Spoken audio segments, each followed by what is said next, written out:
Un año y medio después de ser destituido como presidente del famoso imperio familiar del mundo de la moda, se pasa los días buscando la manera de ganarse su próximo millón. Al entrar en el edificio, alguien se le acerca por la espalda y efectúa 3 disparos. Gucci cae al suelo gravemente herido. Pero para asegurarse de su silencio, el asesino le dispara el tiro de gracia en la cabeza. Un hombre dobla la esquina. El asesino se gira y dispara 2 veces en su dirección, dándole en el brazo. El pistolero corre hacia un coche que le espera y desaparece en las calles de Milán.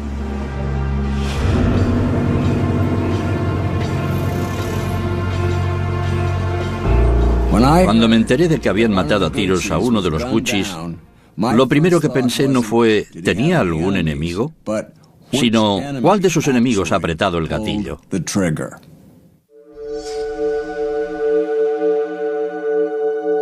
Un crimen tan brutal, en plena luz del día, en Milán. La asociación inmediata es la mafia. Los investigadores llegan al lugar del crimen y empiezan a estudiar minuciosamente todos los indicios. Primero, parece una típica ejecución mafiosa, pero esta teoría se descarta pronto. Llegué a la escena del crimen 10 minutos después. Examinando la situación, me ero convinto que... Y decidí que no había indicios de que fuera obra del crimen organizado, sino más bien de improvisadores.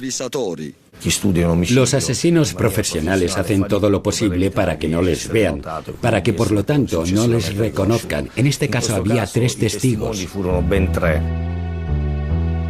Descartada la teoría de que sea obra de la mafia, los carabinieri se preguntan si el asesinato puede estar conectado con el famoso imperio Gucci.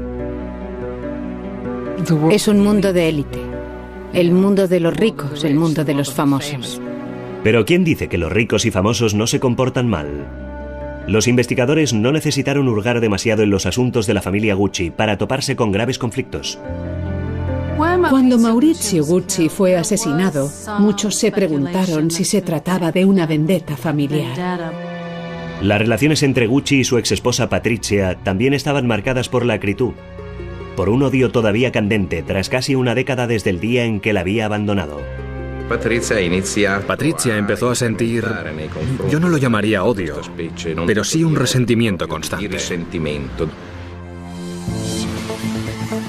En el mundo de la moda, los protagonistas no suelen rehuir los grandes titulares, pero cuando un miembro de su familia real es asesinado, cierran inmediatamente filas. Tras puertas cerradas, sin embargo, los rumores arreciaban. Que alguien muera es una cosa, pero la forma en que lo hizo, el hecho de haber sido asesinado a tiros, desencadena al momento el misterio de todo el asunto. Italia entera quería saber quién ha matado a Maurizio Gucci. No me cansaba nunca de oír las trifulcas familiares de los Gucci. Recuerdo una historia. Unos obreros encontraron el césped delante de la sede de Gucci sembrado de bolsos de $500. Al parecer, los miembros de la familia se los estaban lanzando a la cabeza en el piso de arriba y algunos habían salido volando por la ventana. Para poder resolver este caso, los carabinieri tendrían que investigar a fondo el negocio de la familia. 1921. La casa Gucci nació en Florencia, Italia. Aquí, Guccio Gucci fundó una modesta tienda de artículos de cuero destinada a los miembros de la élite de la ciudad. Para ello aprovechó la consolidada fama artesana de la zona. Durante las 2 décadas siguientes, el negocio del cuero de Gucci cundió y floreció. Los 3 hijos de Gucci se pusieron a trabajar en la empresa familiar y pronto se empezó a hablar de expansión. El fundador de la empresa quería quedarse en Florencia, pero sus hijos opinaban que era muy importante trasladarse a Nueva York, abrir una sucursal allí. El patriarca decía, ¿por qué tenemos que hacer eso? ¿Por qué no nos quedamos en Italia? Pero ellos insistieron en la importancia de abrir una tienda en Nueva York, donde tendrían acceso a un sector de la moda mucho más amplio. La expansión trajo consigo una clientela mucho más selecta para Gucci. El calzado y los bolsos de la marca se convirtieron en símbolos de prestigio en el mundo entero, y los miembros de la familia entraron a formar parte de la jet set internacional. Estrellas de cine como Frank Sinatra o Sammy Davis Jr. llevaban esos zapatos. Y los miembros de la familia Gucci se codeaban con los personajes más famosos, con miembros de la realeza, con esa princesa, con aquella condesa. En la empresa se había alcanzado un delicado equilibrio del poder. Pero este equilibrio se veía amenazado por el hecho de que uno de los hermanos tuviera 3 hijos y el otro solo uno, Maurizio. Maurizio creció como un niño muy solitario, un poco triste. Era hijo único. Su madre había muerto cuando él solo tenía 5 años y su padre le sobreprotegía. Como Maurizio era hijo único, el equilibrio del poder en la familia Gucci estaba a prueba. Maurizio y su padre poseían la mitad de la empresa. El tío de Maurizio y sus 3 primos tenían que repartirse la otra mitad. Gucci es como muchas empresas familiares en Italia, con numerosos herederos, y al llegar a la segunda o tercera generación, lo que sucede es que todas las acciones de la empresa están tan repartidas que surgen todo tipo de enemistades y conflictos. Aunque toda la familia participara en la empresa, no todos sus miembros estaban al tanto de los asuntos de dinero. Muchos secretos financieros permanecían ocultos para la nueva generación y Paolo Gucci empezó pronto a investigar. Quería saber por qué en 1978 las tiendas de Gucci en Estados Unidos habían registrado un volumen de ventas de 48 millones de dólares, pero en cambio no habían dado beneficios. Paolo no sabía que su padre y su tío desviaban gran parte de este dinero a cuentas extranjeras. La animosidad fue creciendo hasta que Paolo encontró ciertos documentos que demostraban la contabilidad creativa de su padre y los envió a los juzgados americanos. A causa de su propio hijo, Aldo Gucci, de 81 años, pasaría un año en una cárcel de Florida. Pero Paolo no era el único joven de la familia en meter cizaña. Maurizio, el tímido y discreto primo, se había enamorado de una mujer llamada Patrizia Reggiani. Ella había sido fruto de los amores entre una camarera y un magnate de los transportes. El posterior matrimonio de su madre con el rey de los camiones aseguró a Patrizia una vida de privilegiada riqueza. Maurizio quedó seducido por aquella mujer tan parecida a Elizabeth Taylor, pero su padre Rodolfo no tanto. Rodolfo se temía que en realidad Patrizia no fuera más que una buscona, que lo que más le gustaba de Maurizio eran su nombre y su fortuna. Le caía mal, desconfiaba de ella. Enfrentándose a su padre por primera vez en su vida, Maurizio se casó con Patrizia. Pasaron meses antes de que Rodolfo hablara de nuevo con Maurizio y volviera a aceptarle de nuevo en el negocio de la familia. Mientras tanto, Patrizia se puso manos a la obra para esculpir su obra maestra. ¿Su objetivo? Convertir al sumiso Maurizio en un tiburón empresarial. Se dedicó a cultivar la capacidad empresarial de su marido y le introdujo en la élite social. Los Gucci, en cambio, no la aceptaron nunca. Es decir, ella encajaba con la alta sociedad, pero no encajaba en absoluto con la familia. La consideraban una primadona completamente egocéntrica. Imagínense, una extraña que se introduce en la familia, en ese clan que ya tenía sus problemas, sus conflictos. Pues encima ella llega y decide, ahora me encargo yo, tendréis que contar conmigo para todo. Un hijo luchando para hacerse un hueco en el negocio familiar. Una esposa intrigante afilando las garras de su marido. 5 familiares indignados luchando cada uno desde su reino de taifas. El desastre estaba cantado. La muerte a tiros en 1995 del antiguo presidente de Gucci, Maurizio Gucci, había causado conmoción en su Italia natal y en el mundo de la moda. Las sospechas recayeron enseguida en sus familiares. Cualquiera que estuviera mínimamente cerca de los Guccis sabía que en su mundo el dinero tenía siempre prioridad antes que la familia.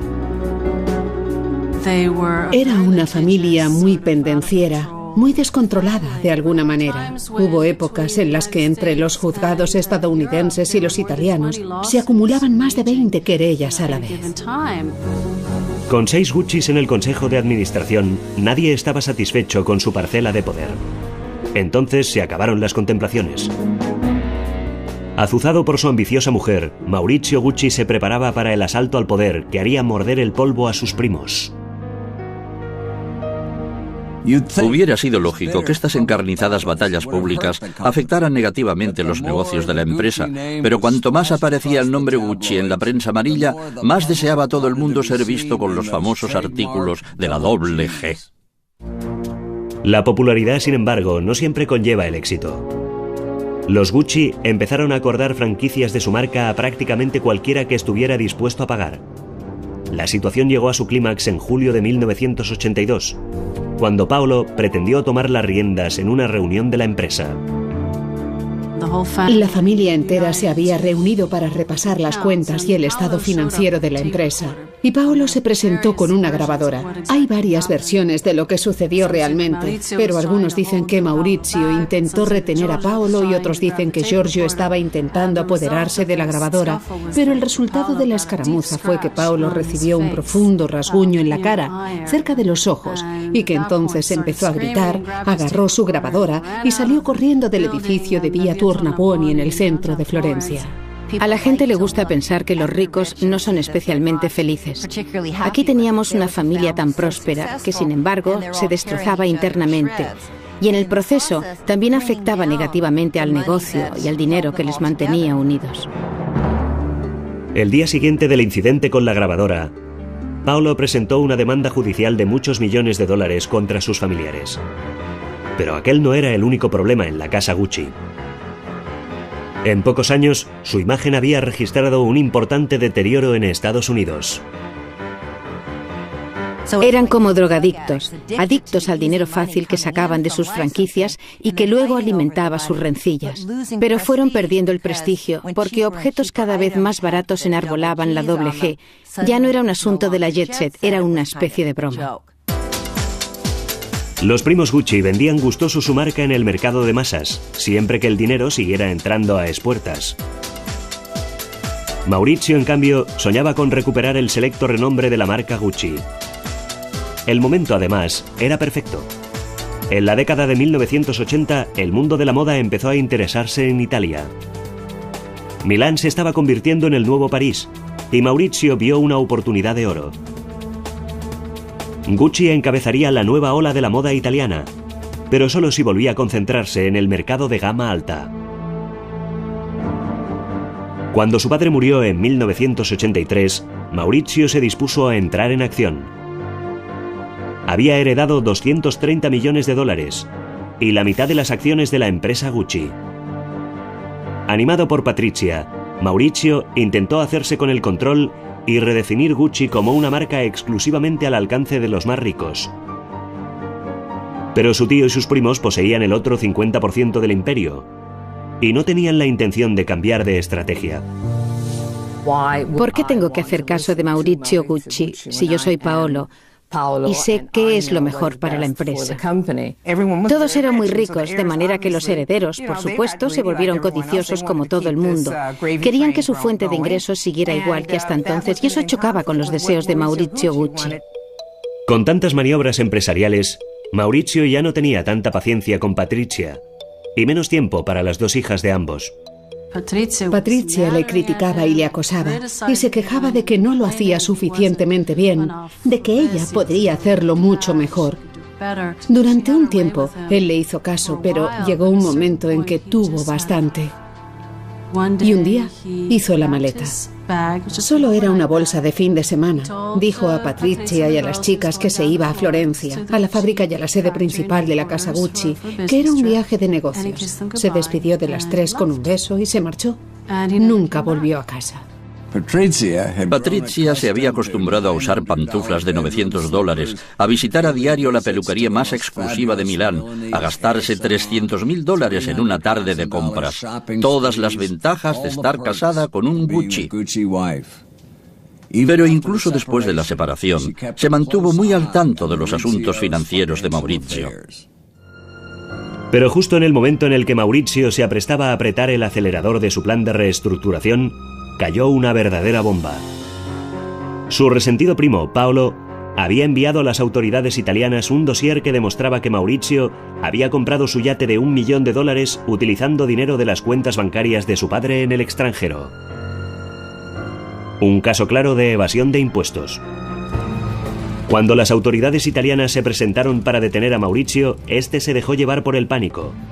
Se montó de un salto en su moto y se dirigió a su mansión campestre en los Alpes suizos. Al teléfono, Maurizio siguió maniobrando para echar a sus primos del negocio y tomar sus riendas de una vez por todas. Pronto encontró un grupo de inversores árabes dispuestos a ayudarle en este empeño. Sabía cuál de sus primos estaría más dispuesto a vender. Dijo a los inversores que se dirigieran a Paolo. Paolo odiaba a Maurizio, pero todavía odiaba más a su propio padre y a sus hermanos. Al fin y al cabo, Paolo decidió vender por venganza, y él lo sabía. Al cabo de un tiempo, todos los demás familiares vendieron su participación a la compañía de inversiones. Y finalmente, Maurizio fue declarado inocente de los cargos de evasión de impuestos, y era ahora libre de dirigir la empresa como mejor le pareciera. En una empresa, cuando alguien tiene más del 50% de las acciones, eso equivale en la práctica a tener el poder de tomar muchas decisiones. Y una vez Maurizio consiguió convencer a uno de los miembros de la familia de que vendiera sus acciones, todos los demás no tuvieron más remedio que vender también, porque sus participaciones del 10, 20 o 15% eran ya inútiles, en realidad.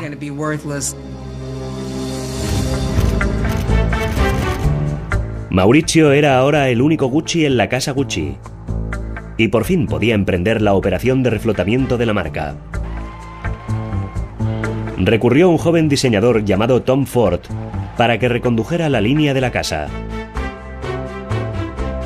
Gucci significaría ahora alta moda y no tan solo calzado y bolsos. Pero era demasiado, y demasiado rápido. Al eliminar todas las franquicias de gama baja, la empresa había perdido $100 millones. Las finanzas personales de Maurizio también habían sufrido, con pérdidas de unos $40 millones. Maurizio seguía disfrutando de sus 2 Ferraris, su yate y su chalet suizo, pero recortó drásticamente la mensualidad que pagaba Patricia, de $150.000 a $90.000. La señora Gucci estaba indignada, pero ¿tanto como para matar? Es lo que los investigadores debían descubrir. Maurizio Gucci había conseguido hacerse con el control del imperio Gucci. Pero la victoria también tenía sus puntos negativos. La lucha por el poder le había ganado más enemigos que amigos. Y ahora, por si fuera poco, bajo la dirección de Maurizio, la empresa estaba al borde de la quiebra. A pesar de todo, siguió empecinado con su proyecto, convencido de que podría enderezar la situación y llevar a su empresa hacia las más altas esferas. El pobre Maurizio, sin embargo, no había heredado el talento para los negocios de su abuelo. La familia es una espada de doble filo para cualquier tipo de negocio, porque el fundador tiene el dinamismo necesario para iniciarlo y la siguiente generación quizás pueda extender y ampliar el negocio. Pero lo que suele ocurrir, y no tan solo en el mundo de la moda, es que la tercera generación lo eche todo a perder. La empresa y su intrépido director sufrían una grave sangría de dinero. En septiembre de 1993, los socios de Maurizio, los inversores árabes de Investcorp, intentaron detener la hemorragia. Despidieron a Maurizio. Cualquier grupo inversor que invierte en una empresa como Gucci desea una estrategia de éxito total. No han invertido solo para ver cómo el pequeño negocio cosecha algún éxito secundario. Quieren ganar mucho dinero. Por primera vez en su larga historia, ya no quedaba ningún Gucci en la casa Gucci. Maurizio obtuvo unos $120 millones por su participación en la empresa. El trato le pareció justo, pero su exesposa Patricia montó en cólera. Primero habían recortado sus ingresos, y ahora su posición como heredera Gucci se estaba derrumbando. Era una humillación demasiado insoportable. No era tan solo una cuestión de dinero, era una cuestión de poder. Ella sabía que en este aspecto había quedado descartada. Ya no sería nunca la primera dama de Gucci. Patrizia estaba convencida de que el éxito de Gucci era mérito suyo. Y ahora Maurizio lo había tirado todo por la borda. Patrizia empezó a decir a todo el mundo que quería darle una lección. En una fastuosa fiesta de cumpleaños para su hija, Patrizia preguntó a un famoso abogado milanés qué podía pasarle si se libraba de Maurizio. Cuando le hizo la misma pregunta de nuevo, un mes más tarde, él le mandó una carta aconsejándole que no siguiera hablando de aquella manera. Pero ella no le hizo caso. Preguntó a los miembros de su servicio doméstico si podían ayudarla a encontrar un asesino a sueldo y le preguntó al marido de su asistenta si estaría dispuesto a matar a Maurizio. Pronto empezó a obsesionarse con la posible muerte de Maurizio. Se había convertido en una obsesión para Patrizia. Estaba tan resentida con su marido que preguntaba a mucha gente de su entorno cómo debía matarle. Pero entonces, en la primavera de 1992, diagnosticaron a Patrizia Reggiani Gucci un tumor cerebral del tamaño de una bola de billar. Patrizia me dijo que el día en que la llevaban en camilla hacia el quirófano para que le quitaran un tumor cerebral, Maurizio ni siquiera se había presentado. Por suerte, el tumor era benigno, pero los doctores intentaron evitarle más estrés y pidieron a su exmarido Maurizio que no acudiera al hospital. En lugar de eso, él se limitó a mandarle flores con una simple tarjeta donde ponía Maurizio Gucci. Ella no lo superó. Se lo notó como uno de los numerosos agravios que en su opinión le había infligido su exmarido. Cuando los investigadores descubrieron el diario íntimo de Patrizia, encontraron una inquietante anotación. Después de pasar por el quirófano, había escrito vendetta, o sea, venganza. El 19 de noviembre de 1994, tras casi 10 años de separación, el divorcio de Maurizio y Patrizia era por fin definitivo. Casi todas las mujeres divorciadas estarían encantadas con un estipendio de $850.000 anuales y casas en Milán, Nueva York y Montecarlo. Pero Patrizia, en cambio, calificó la oferta de simple plato de lentejas. Aquella pequeña carnívora solo se sentiría satisfecha con el mejor corte de carne de primera clase. Al poco tiempo de haber sido eliminado de su negocio familiar, Maurizio Gucci parecía dispuesto a empezar de nuevo.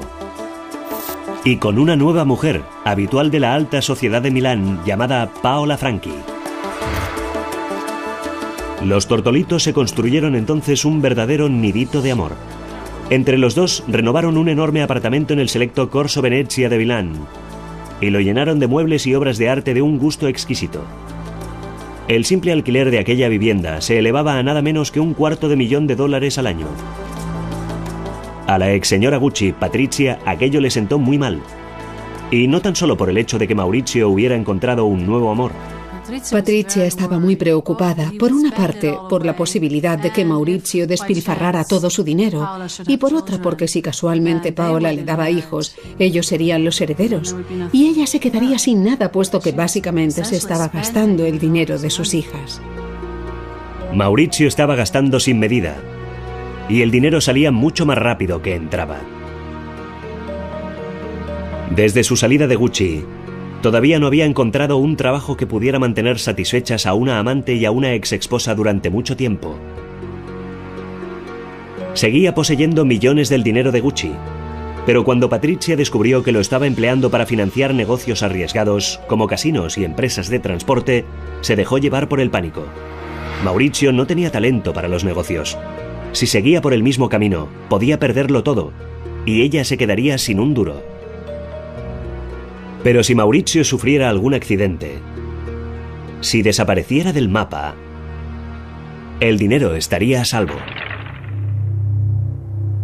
Patrizia recurrió a su mejor amiga, una mujer llamada Pina Auriemma, y le pidió consejo. Pina compartía el interés de Patrizia en videntes y ciencias ocultas. Sin duda, encontrarían entre las dos la manera de solucionar el problema. Pina la acompañaba a visitar a esa gente. Las dos mujeres recurrían siempre a este tipo de supersticiones y embrujos. La prensa italiana llamaba a Pina la maga nera, la bruja negra. Patrizia y ella habían explorado el mundillo de adivinos, médiums y exorcistas. Ahora estaban planeando un asesinato.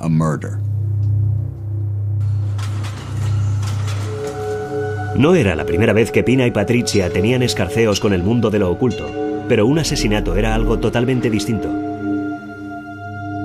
Pina se puso en contacto con el portero de un hotel de mala muerte en los barrios bajos de Milán.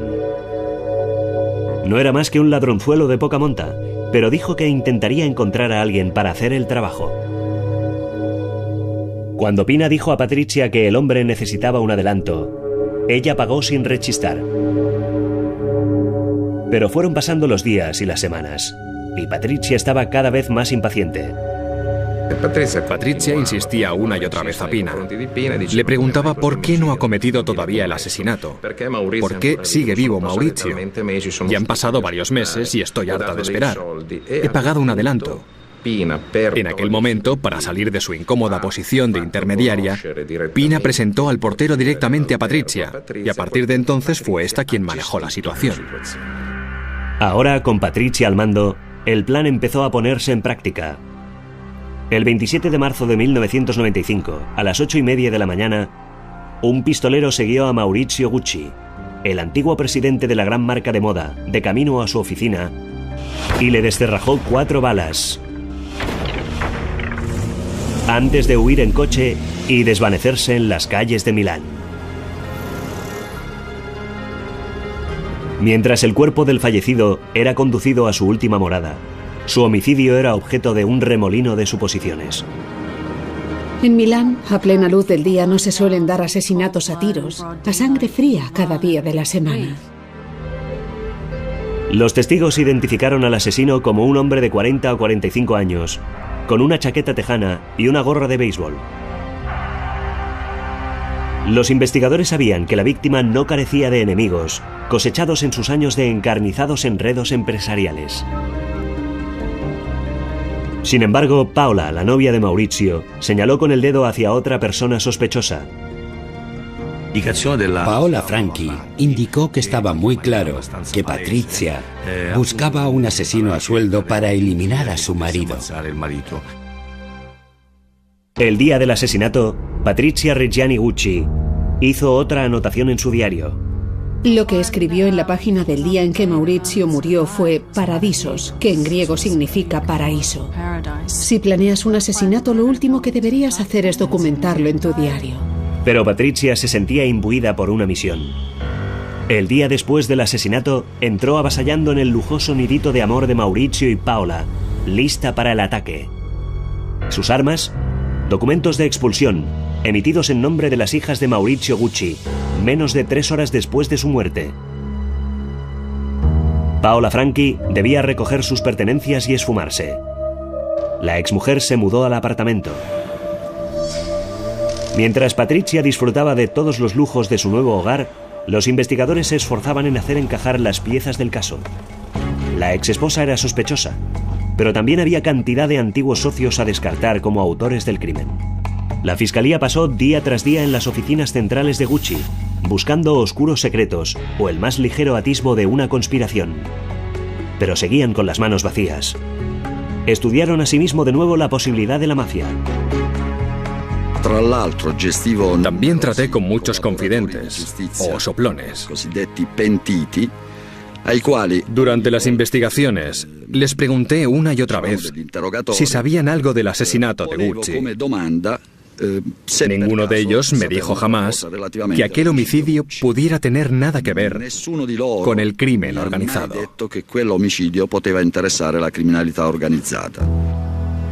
La investigación estaba en punto muerto. Pasaron 2 años. La policía estaba segura de que Patrizia tenía algo que ver con el asesinato, pero no tenían nada que la relacionara con el pistolero. Pero de repente, Filippo Nini, el jefe de policía de Lombardía, recibió una llamada inesperada de un hotelero arruinado llamado Gabriele Carpanese. Dijo que sabía quién había matado a Maurizio Gucci. Nini organizó un encuentro con Carpanese en un café de los barrios bajos de Milán.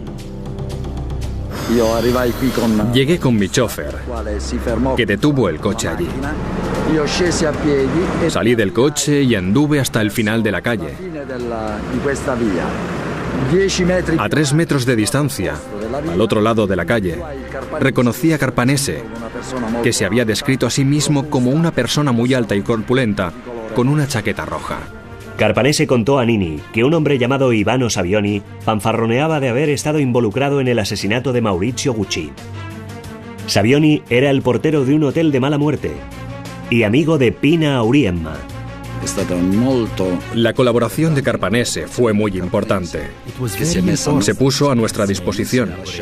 Aceptó llevar un micrófono oculto. Le convencimos para que hablara con Savioni, para oír directamente las declaraciones que, según él, este había hecho.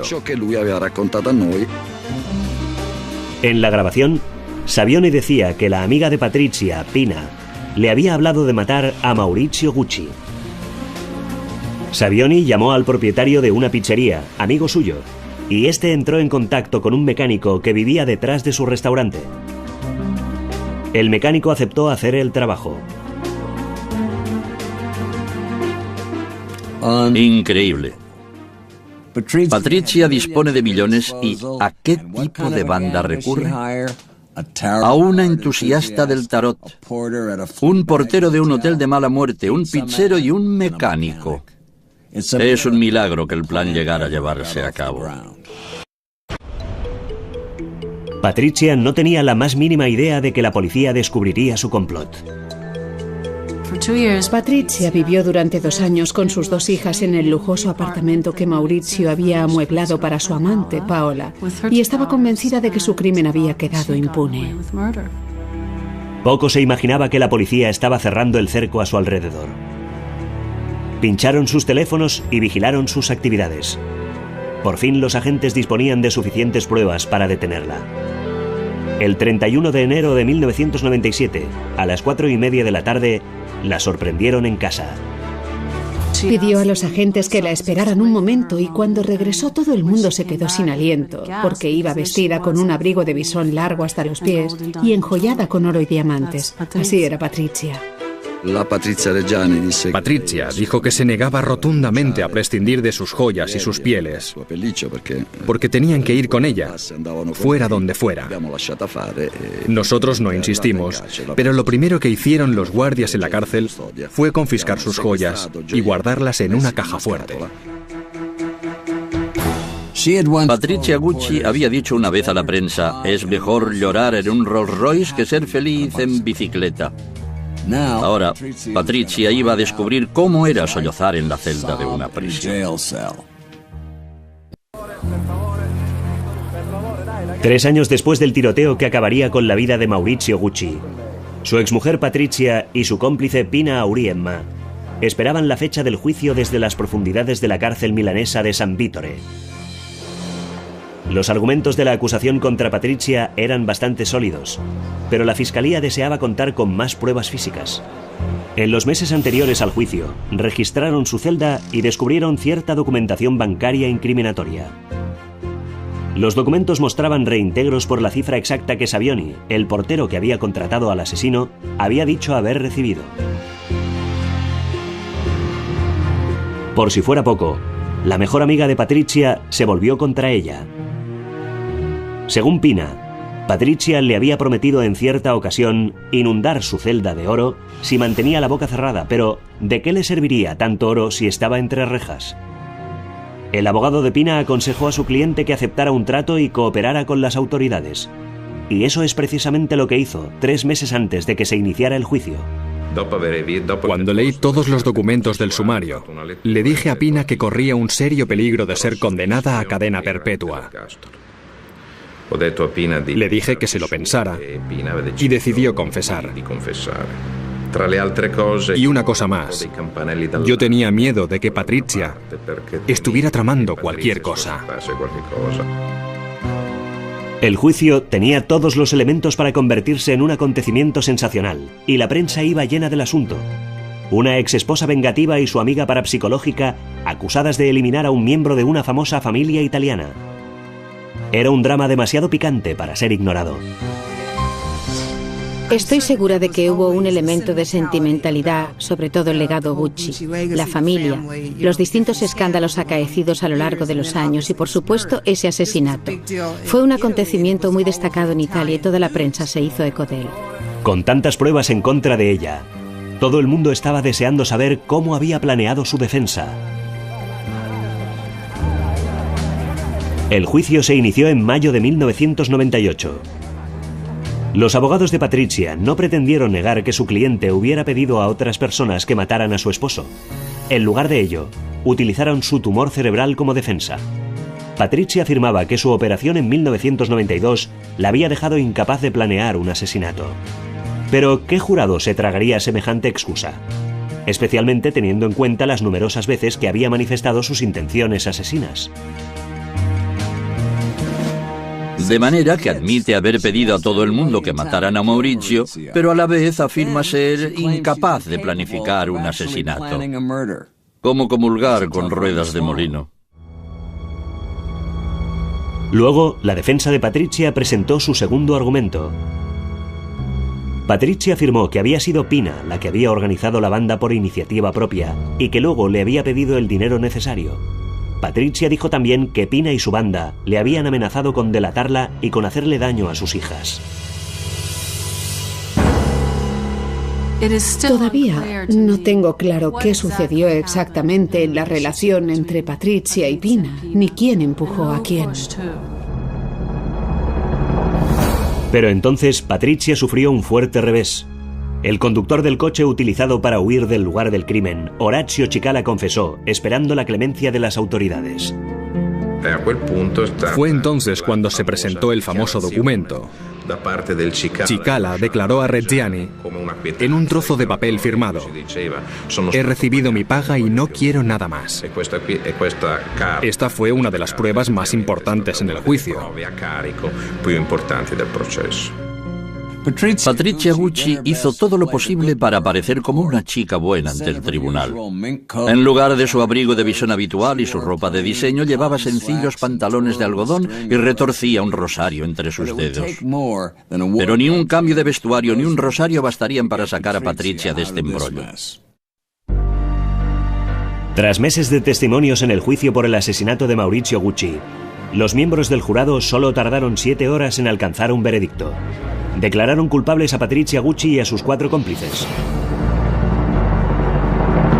A excepción del autor material del crimen, que fue condenado a cadena perpetua, todos recibieron condenas que oscilaban entre 25 y 29 años de cárcel. Como inductora y responsable principal, Patrizia fue castigada con la pena máxima de 29 años. Con buen comportamiento, todavía podría pisar la calle antes de cumplir los 70. Llegado el momento, lo más probable es que vuelva a vivir de la herencia de sus hijas, procedente de la fortuna de los Gucci, pero de momento, la cárcel está en las antípodas de su palaciego hogar en Corso Venezia.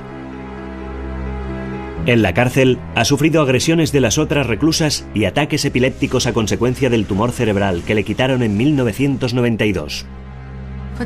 Patrizia Reggiani ha sufrido mucho en la cárcel. No es así como quería que acabaran las cosas. Sus hijas, Alessandra y Allegra, defienden a su madre y proclaman su inocencia.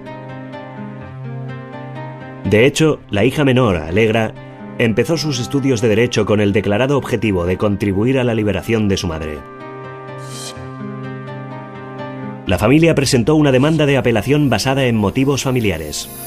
Presentaron documentación médica que sugería la incapacidad de Patrizia para saber lo que hacía, debido al tumor cerebral que había sufrido y la intervención quirúrgica consiguiente. En mi larga carrera he oído los argumentos más peregrinos para defender a un acusado, pero recurrir al de la enajenación para defender a alguien que ha contratado a un asesino a sueldo, eso sí que está cogido por los pelos. En julio de 2004, las autoridades judiciales italianas aceptaron reabrir el caso.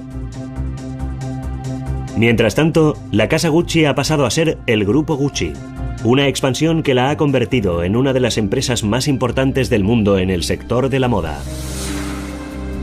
La historia de Gucci es una especie de historia milagrosa, de una firma que creció y se estrelló espectacularmente, y luego, increíblemente, volvió a renacer de sus cenizas. Gucci se ha convertido en todo lo que Maurizio había soñado. aunque ni un solo miembro de la familia esté ya involucrado con la empresa que cotiza en bolsa. Hoy en día, la casa Gucci es exclusivamente conocida por sus diseños de gama alta, no por las rencillas de baja ralea entre los miembros de la familia que le ha dado el nombre. La saga de los Gucci demuestra que a veces la realidad supera la ficción. Un hijo que manda a su padre a la cárcel. Un primo que manda al exilio a su primo. Una ex esposa que contrata a un pistolero para acabar con su exmarido a plena luz del día. Si alguien se inventara una historia semejante, nadie se la creería. En diciembre de 2004, la solemne reapertura del Teatro de la Ópera de La Scala fue retransmitido en directo en pantallas gigantes por todo Milán, incluso en la cárcel de San Vittore. En otros tiempos, Patrizia Gucci habría tenido las mejores butacas de la sala. Estoy seguro